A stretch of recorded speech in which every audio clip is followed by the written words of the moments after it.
American Passionate Justice breaks its own unwritten rules, one of which is that we don't present the same guest writers onto consecutive programs. Well, yeah, we do. We do now. Last week I shared with you Dr. Charlotte Law's incredible, biting piece on how she took down the internet's most notorious revenge porn hacker. Boy, what a piece. The response was extraordinary, and as it happens, Dr. Charlotte Laws shared with me a more recent Salon.com piece she published not long since, and you'll dig this too. She calls it Bill Cosby and Drugging, My 34-Year-Old Secret. I'd known about his dark side since that night in 1981. I had no idea what to say about it till now. First, a note.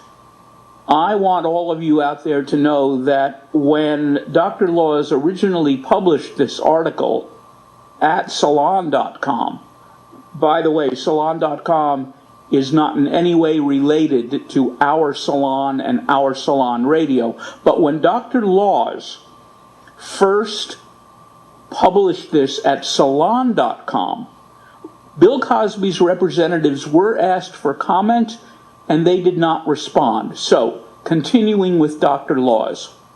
Bill Cosby joked when I entered his dressing room at the Paramount Theater in Oakland, California, February '05.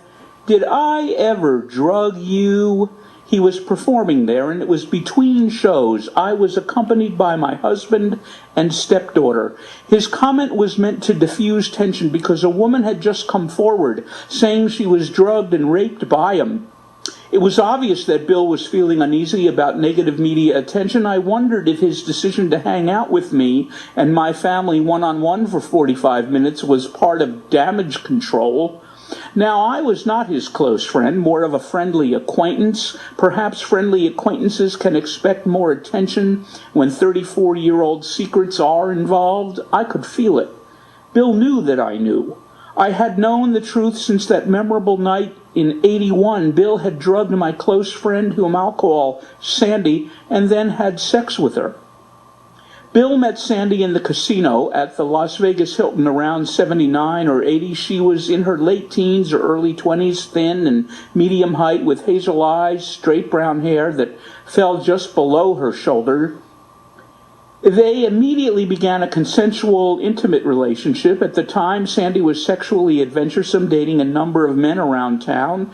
Sandy was not a would-be actress, had no major career aspirations other than possible enlistment in the military, as far as I knew, didn't date Bill with an eye toward professional advancement, and to my knowledge, he had made no promises of this sort. She simply liked his company. She also came to appreciate the few $100s he gave her following each date. "I don't know why Bill always leaves me money," she'd told me. "He must think I'm a hooker, but I don't want to tell him the truth because I like getting the cash." Well, Sandy had no job, lived in a downscale apartment in a grubby section of town. Extra dollars came in handy, rent time.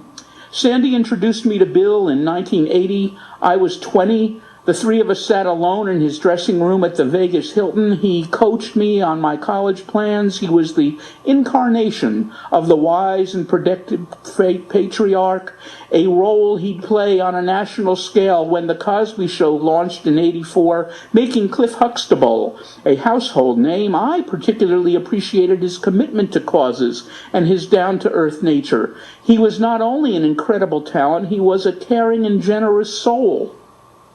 "If you grow your hair down to your waist, I will give you $2,000, Bill told Sandy.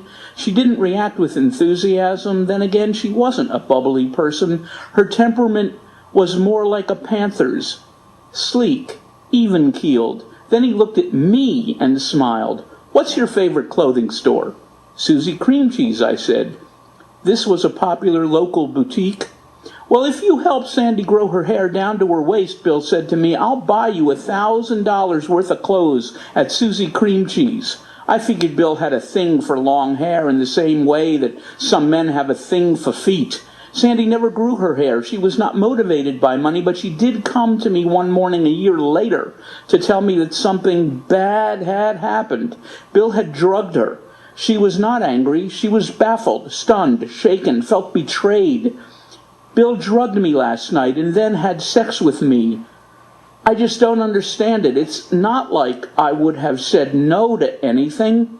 He'd given her 2 pills, she had said, and these will relax you, Bill had said to her, according to Sandy. She trusted him and swallowed them. She figured they were vitamins or herbal medicine. Well, they didn't relax her. They flat out knocked her unconscious. He didn't need to do it, she repeated. I just don't understand why. Did it turn him on to see a woman out cold, or was this all a mistake? Maybe Sandy's body had reacted to the pills in some bizarre and unexpected way. I was willing to give Bill the benefit of the doubt, although Sandy felt his actions were intentional. She didn't view the encounter as rape because she was already in an intimate relationship with him. I likewise did not think of it as a sex crime because it was Sandy's experience and she had a right to define it as she liked. I was only the bystander, the friend, the shoulder to cry on. Of course, now that I'm older, I look back and realize that when a woman is unconscious, she cannot ever consent. Sandy had no full idea what happened to her that night. She knew it involved sex. She could tell by the way her body felt afterward. It never occurred to either of us that Bill might be drugging other women. We both assumed the encounter was a one-off. After all, Bill was charming, intelligent, attractive, famous, didn't need to sedate women in order to secure dates, couldn't possibly have a dark side. I moved from Vegas in '82 and fell out of touch with Sandy, but I stayed in touch with Bill. One evening we were alone in his dressing room. Have you seen Sandy? I asked. No, he replied. I haven't seen her in years. And it occurred to me that the drugging date may have been their last. In an effort to elevate Sandy a few notches, I disclosed, she was never a hooker. You probably thought she was. Really? He was expressionless. I could not tell whether he already knew or was surprised. She needed the money for rent, I added. That's why she never told you. He nodded, indicating he understood and was copacetic with it.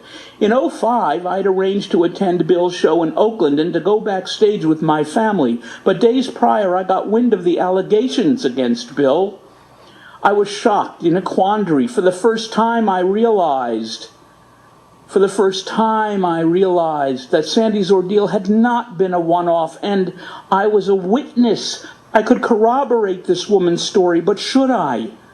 Should I? Was it better to leave it all to the courts and law enforcement? After all, I was not a victim. Bill had always treated me with respect.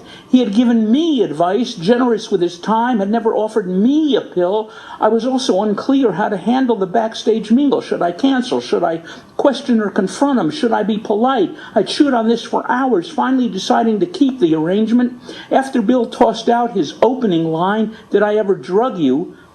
I took a seat across from him in his Oakland dressing room. I introduced him to my husband, Charles, and to my stepdaughter, Sibylla. "What style do you think this is?" Bill asked in an upbeat way, alluding to the room's furnishings. "Art Deco," Charles replied. "What do you do, Sibylla?" Bill asked. "I'm an astrologer," she replied. "Sibylla's going to tell you if you're going to be a success," Charles said. Bill laughed. "Charles is not only funny," I spoke. "He can recite entire Shakespearean plays." "You like that, don't you?" Bill grinned at me. He loved the idea that poetry had swept me off my feet. "You can make up anything at this point, and she'll think it's Shakespeare." Bill winked at Charles.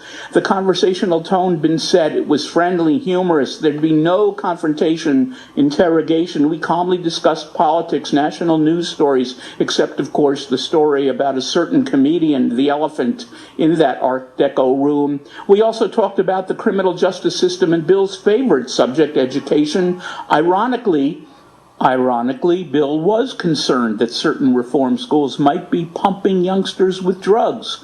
"Could you check into this for me?" Bill asked, "since I wrote a newspaper column." "Sure." I didn't say, "I know someone else who's been pumping youngsters with drugs." I was usually a rebel, outspoken, controversial, but on this evening I opted to be pleasant. I gave Bill a friendly goodbye hug, still uncertain whether I should come forward. It was not long before a number of women corroborated the first woman's account about drugging and rape, and I assumed my testimony was not needed.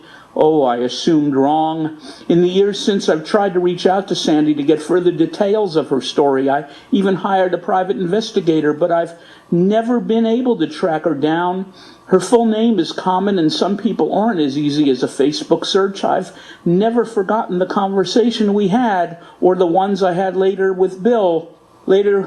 In fact, last week, media outlets reported that the victims had never been taken seriously. Sexism was apparently the broom that had swept their allegations under the collective American carpet. It took a male, a comedian, Hannibal Buress, to peel back the wrapper, to put this issue in the spotlight and make the public examine it. Edmund Burke said that bad things happen when good people do nothing. Since I want to be a good person and I don't want bad things to happen, I have decided to tell my story. I realize I'm late, I realize I'm not a victim myself, and I realize I didn't help my sisters in '05 when they needed me most. But I also realize it's better to be late than silent. As I mentioned last week, you can keep up to date with Dr. Charlotte Laws on Twitter @CharlotteLaws.